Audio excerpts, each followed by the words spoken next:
நண்பர்களே வணக்கம். கொத்தனார் ஜிம்ல நாள் 2. இன்றைக்கும் கொத்தனார் பணிகள் கொஞ்சம் இருந்ததுனால கரகரன்னு பல் தேய்ச்சிட்டு சடசடன்னு தோசையை சுட்டு சாப்பிட்டுட்டு பணிக்கு வந்தாச்சு. நேத்து நம்ம போட்ட வேஷம் கொத்தனாரு, ஆனா இன்னைக்கு ப்ரமோஷன் பின்னாடி போய் சித்தல் வேலை கொடுத்துட்டாங்க. அதையும் வெற்றிகரமா முடிச்சுட்டு அப்புறமா 10 மணிக்கு பந்தக்காலம் நட்டி நல்ல முகூர்த்தமா பார்த்து மாங்கல்யம் தந்துனேனா எனக்கு கல்யாணம் பண்ணி வைனான்னு 3 முடிச்ச போட்டு தூக்கி ஓரமா வச்சுட்டு ஃபங்க்ஷனையும் முடிச்சிட்டேன். நெக்ஸ்ட் இரவு ஓடுற பேச்சுக்கு ஒரு பலகை தேவைப்பட்டுச்சு. அதையும் நண்பனை கூட்டிட்டு போயிட்டு ஒரு இடத்துல இருந்து எட்டு வந்துட்டு மதிய உணவுக்கு எதுவும் கிடைக்குதான்னு குளிர்சாதன பெட்டியில் எதுவும் தேடலை போட்டேன். தேடலை போட்டதில் பீன்ஸ் கேரட் எல்லாம் கிடைச்சது. அதை வச்சு முட்டை சோறெல்லாம் போட்டு ஒரு முட்டை சோறை பண்ணி மதியானம் சாப்பிட்டுட்டேன். நாளையில இருந்து கோழிக்கறி சேர்த்துக்கிடுவேன். பிறகு உணவு முடிச்சுட்டு உறக்கத்தை போட்டு சாயங்காலமா எந்திரிச்சு நம்ம தயார் செஞ்ச ஜிம் சோதனை வட்டம் பண்றதுக்காக மொட்டை மாடிக்கு வந்துட்டேன். அசம்பாவிதங்கள் அபசகுணங்கள் எதுவும் நடக்காம சோதனை வட்டம் சந்தோஷமாக முடிந்தது. நம்ம செஞ்சு வச்ச தம்பு ரொம்ப உறுதியாகவும் இருக்கு.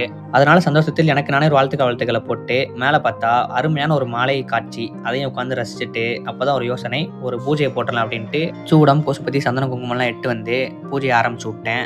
அப்பதான் நண்பர்கள் எனக்கு ரொம்ப சந்தோஷம். திடீர்னு ஒரு ஆச்சரியக்குரிய போட்டேன். உடனே சூடு அமைஞ்சது. அபசகுணம் ஆரம்பித்தது. இதெல்லாம் நம்ம கொத்தனார் ஜிம்மில் இருக்கிற கண் திருஷ்டி எனக்கு நானே சொல்லிக்கிட்டு கீழே போயிட்டு குளியல போட்டு இரவு உணவு முடிச்சுட்டு உறக்கத்தை போட்டேன். உறுதியாக இருக்க நண்பர்களை நாளைக்கு பார்க்கலாம். அப்புறம் ஃபாலோ பண்ணிக்கோங்க. நாளையிலேருந்து உடற்பயிற்சி ஆரம்பம்.